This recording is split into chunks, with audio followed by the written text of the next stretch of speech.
Hello student, आज अपन विज्ञान विषय कक्षा 10वीं के इम्पोर्टेंट क्वेश्चन देखते हैं जो चैप्टर 5 से हैं, जैविक क्रम। इसका एक वीडियो मैं बना चुकी हूँ, जिसका सेकंड वीडियो है। उसमें 29 तक क्वेश्चन थे। यहाँ से अपन स्टार्ट करते हैं 30 से। ठीक है, यहाँ पे है मनुष्य की आहार नाल का सबसे लंबा भाग कौन सा होता है? क्षुद्रांश। कौन सा होता है? क्षुद्रांश होता है। और नेक्स्ट है घास खाने वाले शारीरिक व सेल्यूलोज पचाने के लिए क्षुद्रांश कैसा होता है?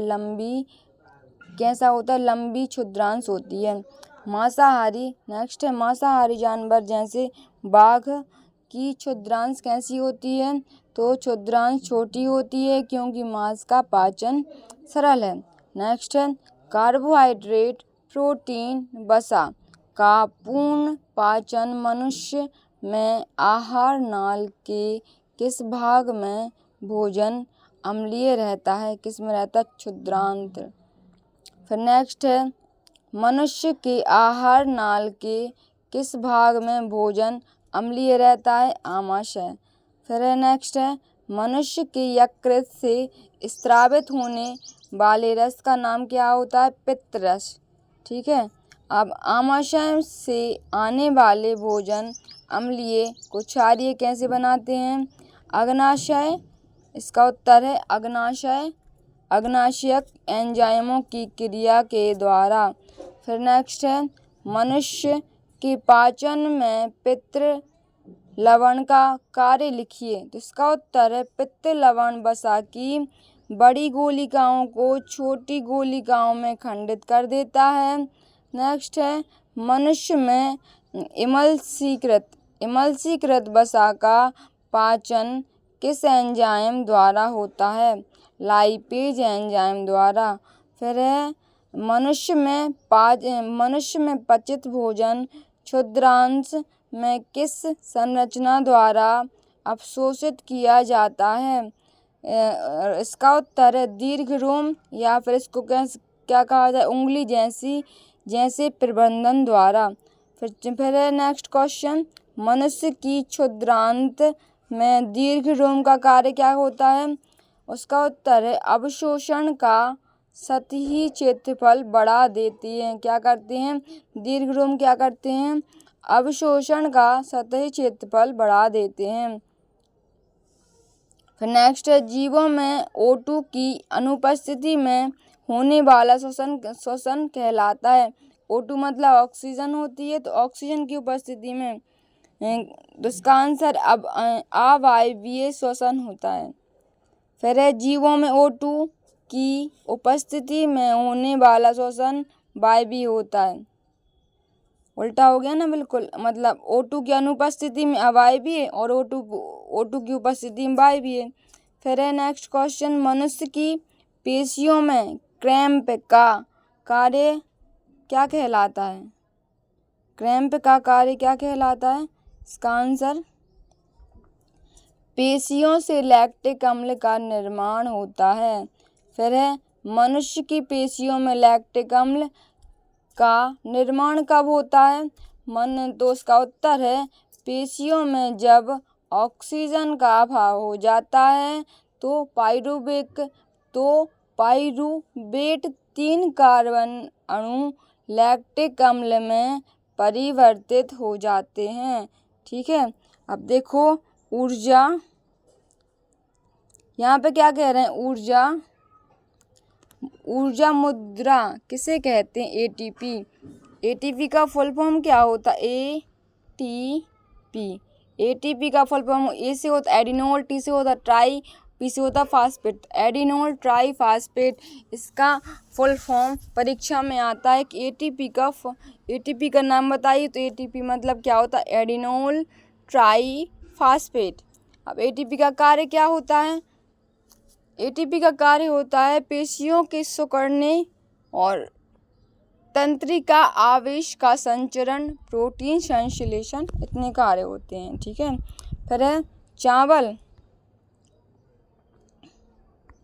फिर है चावल के पानी में कुछ बूंदें आयोडीन की डाली जाएं तो विलयन का रंग नीला काला हो जाता है। इससे प्रदर्शित होता है कि चावल के पानी में उपस्थित क्या होता है, स्टार्च। इसका उत्तर क्या है, स्टार्च के कारण। नेक्स्ट है श्वसन क्रिया में स्थलीय जंतु ऑक्सीजन कहाँ से ग्रहण करते हैं, तो इसका उत्तर है कि वायवीय ऑक्सीजन के द्वारा। और फिर श्वसन क्रिया में स्थलीय जंतु ऑक्सीजन कहाँ से ग्रहण करते हैं, उत्तर है वायुमंडलीय ऑक्सीजन। नेक्स्ट है श्वसन क्रिया में जलीय जंतु ऑक्सीजन कहाँ से ग्रहण करते हैं, जल में विलीय ऑक्सीजन द्वारा। 50वां क्वेश्चन कौन सा है, मानव में श्वसन विक्रम का नाम लिखिए, हीमोग्लोबिन। मनुष्य के श्वसन तंत्र में वायु धूल तथा दूसरी अशुद्धियां रहित पहुँचे इस क्रिया के लिए कौन सी रचना पाई जाती है, तो उत्तर है श्वसन नली में महीन बाल एवं श्लेष्मा की परतें। नेक्स्ट है 52वां क्वेश्चन है, मनुष्य के श्वसन तंत्र में गुब्बारे जैसी रचना का नाम बताइए। उसे क्या गुब्बारे जैसी रचना को क्या बोलते, कूपिका। फिर नेक्स्ट है मनुष्य के श्वसन तंत्र में पाई जाने वाली कूपिका का कार्य लिखिए। कूपिका एक सतह उपलब्ध कराती है जिससे गैसों का विनिमय होता है। नेक्स्ट देखो, मनुष्य में श्वसन क्रिया में ग्रहण की ऑक्सीजन को ऊतक तक पहुंचाने का कार्य है, उत्तर है श्वसन वर्णक और हीमोग्लोबिन। नेक्स्ट देखते हैं, 54 क्वेश्चन हो गए अपने, है ना। अब आगे कौन से हैं, 55वां। अब मानव में श्वसन वर्णक हीमोग्लोबिन कहाँ पाया जाता है,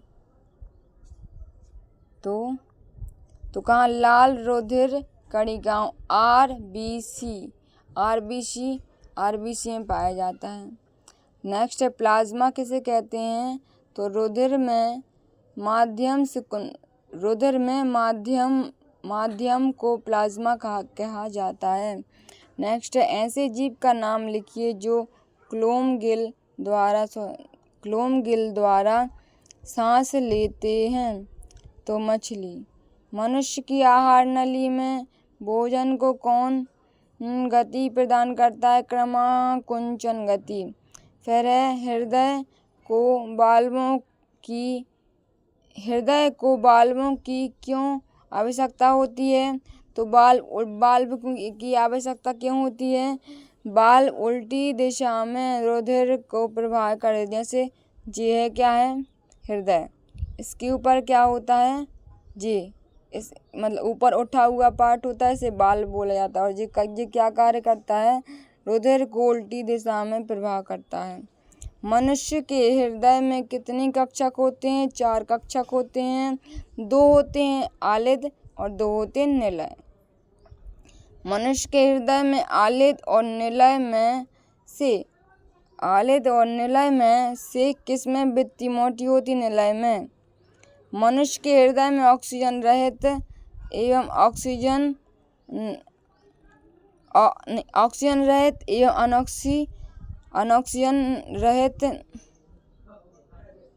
ऑक्सीजन रुधिर न मिलने से क्या लाभ होता है, शरीर को उच्च दक्षता पूर्ण ऑक्सीजन की पूर्ति कराता है। ठीक है, फिर है ऐसे जीवों का नाम लिखिए जिन्हें उच्च दक्षता पूर्ण ऑक्सीजन की आवश्यकता होती है, उत्तर क्या है, पक्षी और स्तनधारी जंतुओं में। पक्षी एवं स्तनधारियों को उच्च ऊर्जा की आवश्यकता क्यों होती है, उत्तर क्या है, अपने शरीर का नियत तापक्रम बनाए रखने के लिए, क्योंकि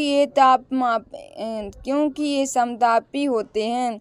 नेक्स्ट है, ऐसे जंतुओं के नाम लिखिए जिनके हृदय में 3 कोष्ठ होते हैं। जल, स्थल, स्थलचर या बहुत से सरीसृपी। तो जल मतलब जो जल में रहते, स्थली मतलब क्या होता है जो स्थल पर चलते हैं, और सरीसृपी मतलब जो दोनों में रहते हैं, जैसे कछुआ जल में भी रहता है बाहर भी, सांप जल में भी रह सकता है उसमें भी, पानी मतलब पानी में भी और बाहर भी, मगरमच्छ भी हो गया जो जल के अंदर भी रहता है बाहर भी रह सकता है। ठीक है, सरीसृपी रेप्टाइल होते हैं सारे। नेक्स्ट क्या है, अब ऐसे जीवों के नाम लिखिए जो हो गया था। पक्षी एवं स्तनधारी को उच्च ऊर्जा की आवश्यकता क्यों होती है? अपने शरीर का नियत तापक्रम बनाए रखने के लिए समतापी की आवश्यकता होती है। ठीक है, आगे देखो, ऐसे जंतुओं के नाम लिखिए जिनके हृदय में 3 कोष्ठ होते हैं। पहला क्या है, जल होता है, दूसरा स्थल, और तीसरा है बहुत से सरीसृपी। और 66वां नंबर वाला क्वेश्चन, मछली के हृदय में कितने कोष्ठ होते हैं? तो मछली के हृदय में 2 कोष्ठ होते हैं। फिर नेक्स्ट क्वेश्चन है, मछलियों के शरीर में एक चक्र में कितनी बार रुधिर हृदय में जाता है? तो उत्तर क्या है, 1 बार जाता है। मछलियों के शरीर में एक चक्र में 1 बार रुधिर जाता है। फिर नेक्स्ट है, दोहरा परिसंचरण किसे कहते हैं? दोहरा परिसंचरण किसे कहते हैं? इसका उत्तर है, जब रुधिर प्रत्येक चक्र को दोबारा हृदय में जाता है तो उसे दोहरा परिसंचरण कहा जाता है। अब है, रक्तदाब किसे कहते हैं? रुधिर वाहिकाओं की भित्ति के विरुद्ध जो दाब लगता है उसे क्या बोलते हैं? उसे रक्तदाब कहते हैं। फिर है 70 मतलब क्वेश्चन नंबर 70, मनुष्य के हृदय में निलय प्रकुंचन के समय धमनी में जो दाब उत्पन्न होता है उसे क्या कहते हैं? प्रकुंचन दाब। नेक्स्ट क्वेश्चन है, मनुष्य के हृदय में निलय अनुशीतलन के समय धमनी में उत्पन्न दाब क्या कहलाता है? अनुशीतलन दाब कहलाता है। मनुष्य में सामान्यतः प्रकुंचन दाब तथा अनुशीतलन दाब कितने होते हैं? तो इसका उत्तर है 120 mm मतलब मिलीमीटर, और Hg पारा होता है, और 80 मिलीमीटर Hg मतलब पारा। तो प्रकुंचन दाब 120 होता है और अनुशीतलन दाब होता है 80। ठीक है, नेक्स्ट क्वेश्चन है, रक्त दाब किस यंत्र से नापा जाता है? तो क्या है,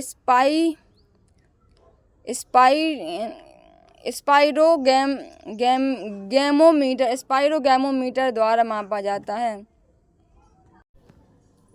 अब मनुष्य में धमनियों का सिकुड़न रक्त प्रवाह में प्रतिरोध किस रोग के लक्षण है? उत्तर है उच्च रक्तदाब के। फिर नेक्स्ट क्वेश्चन है, वे नलिकाएं जो रुधिर को हृदय से शरीर के विभिन्न अंगों तक ले जाती हैं उसे क्या कहा जाता है? उसे धमनी कहा जाता है। अब धमनी की भित्ति कैसी होती है? धमनी की भित्ति मोटी और लचीली होती है, और सुराख की भित्ति पतली और कैसी होती है? सीधी होती है। बेनलिकाएं, नेक्स्ट क्वेश्चन देखते हैं, बेनलिकाएं जो विभिन्न अंगों से रुधिर एकत्र करके वापस हृदय में लाने का कार्य करती है उसे क्या कहा जाता है? उसे शिराएं कहा जाता है। प्लेटलेट्स का कार्य क्या होता है? तो प्लेटलेट्स का कार्य होता है रक्तस्राव के स्थान पर रुधिर का थक्का बनकर मार्ग अवरुद्ध कर देना। अब नेक्स्ट क्वेश्चन है, लसिका किसे कहते हैं? कोशिकाओं की भित्ति में उपस्थित छिद्रों द्वारा कुछ प्लाज्मा प्रोटीन तथा रुधिर कोशिकाएं बाहर निकलकर ऊतक के अंतराकोश की अवकाश में आ जाती हैं, उसे लसिका कहते हैं। अब नेक्स्ट है क्वेश्चन, लसिका का रंग कैसा होता है? तो लसिका रंगहीन होती है, उसमें कोई भी रंग नहीं होता। प्रकाश संश्लेषण की क्रिया पौधों में किस भाग में उत्पन्न होती है? तो यहाँ पे देखते हैं किस भाग में होती है, पत्ती में होती है। पत्ती के द्वारा ही पेड़ पौधे अपना भोजन बना पाते हैं। नेक्स्ट है जाइलम का कार्य क्या होता है? जाइलम जड़ के द्वारा मृदा से जल और खनिज लवण को अवशोषित कर पौधों के विभिन्न भागों तक पहुंचाते हैं, उसे जाइलम कहते हैं। फ्लोएम इसका उल्टा हो जाएगा बिल्कुल। फ्लोएम का कार्य क्या होता है? फ्लोएम भोजन को पौधों के विभिन्न भागों तक पहुंचाता है। नेक्स्ट देखो, पौधों में जल की हानि किसके द्वारा होती है? रंध्र पत्तियों में पाए जाते हैं, रंध्र के द्वारा होती है हानि जल की।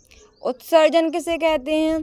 हानिकारक उपाचीय वर्ज्य और पदार्थों का निष्कासन उत्सर्जन कहलाता है। मानव के उत्सर्जन तंत्र के अंगों के नाम लिखिए। ये पहला क्या है? एक जोड़ी वृक्क, एक जोड़ी मूत्रवाहिनी, एक मूत्राशय और एक मूत्र मार्ग। जी क्या है? मनुष्य के उत्सर्जन तंत्र के अंगों के नाम हैं जो परीक्षा में पूछे जाते हैं। नेक्स्ट है, प्रत्येक वृक्क में पाए जाने वाले निस्यंदन एक को क्या कहते हैं? तो इसे क्या बोला जाता है? वृक्काणु या नेफ्रीन कहा जाता है। नेक्स्ट क्वेश्चन है, कृत्रिम वक्र द्वारा नाइट्रोजन अवशिष्ट उत्पादों को रुधिर से निकालने की युक्ति क्या कहलाती है? अपोहन कहलाती है। नेक्स्ट है, मनुष्य में वृक्क का कार्य क्या होता है? तो मनुष्य में वृक्क का कार्य होता है उत्सर्जन। नेक्स्ट है, प्रोटीन अमीनो अम्ल के रूप में अवशोषित होता है, तो उसका उत्तर क्या है? अवशोषित होता है। नेक्स्ट है, कोशिका का ऊर्जा घर माइटोकॉन्ड्रिया को कहा जाता है। वे सभी विक्रम जो सम्मिलित रूप से अनुरक्षण का कार्य करते हैं जैव विक्रम कहलाते हैं। नेक्स्ट है, ज़्यादातर पेड़ पौधे नाइट्रोजन का अवशोषण किस रूप में करते हैं? नाइट्रेट और अमोनिया। नेक्स्ट है, पाचन नली में सर्वप्रथम भोजन में मिलने वाला एंजाइम कौन सा? एमाइलेज एंजाइम है। और यहाँ पे शरीर में फिर क्या है? शरीर में पानी का अवशोषण कहाँ से होता है? बड़ी आंत के द्वारा होता है, बड़ी आंत के द्वारा। अब जीवधारियों में ऊर्जा मुद्रा का नाम एटीपी होता है। और वर्णक का नाम लिखो जो प्रकाश को अवशोषित करता है। क्लोरोफिल जो प्रकाश को अवशोषित करने का कार्य करता है। कुछ महत्वपूर्ण तत्व और दिए गए हैं यहाँ पे टॉपिक, वो देखते हैं। ऑक्सीजन की उपस्थिति में पाइरूवेट का विखंडन माइटोकॉन्ड्रिया में होता है। नेक्स्ट है, ग्लूकोज का ऑक्सीजन की उपस्थिति में विखंडन वायवीय श्वसन कहलाता है। नेक्स्ट है, पाइरूवेट का ऑक्सीजन के अनुपस्थित में विघटन होने पर अंतिम उत्पाद एथेनॉल और जल होता है।